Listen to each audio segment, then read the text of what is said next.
থেকে আসে, আইনও ওই জায়গা থেকেই আসে।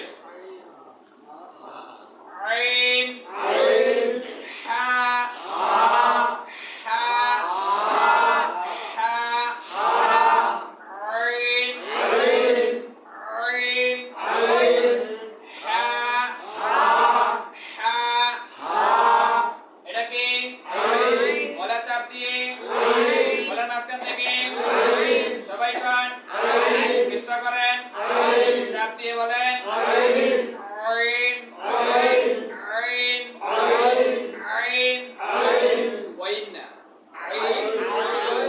আইন, আইন, হা, হা, গলার কোনখান থেকে?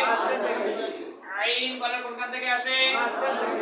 যদি আইন হা উচ্চারণ করার সময় আপনার গলার মাঝখান টেরোই না পায়, বুঝবেন যে আপনার আইন হা উচ্চারণ হয়নি।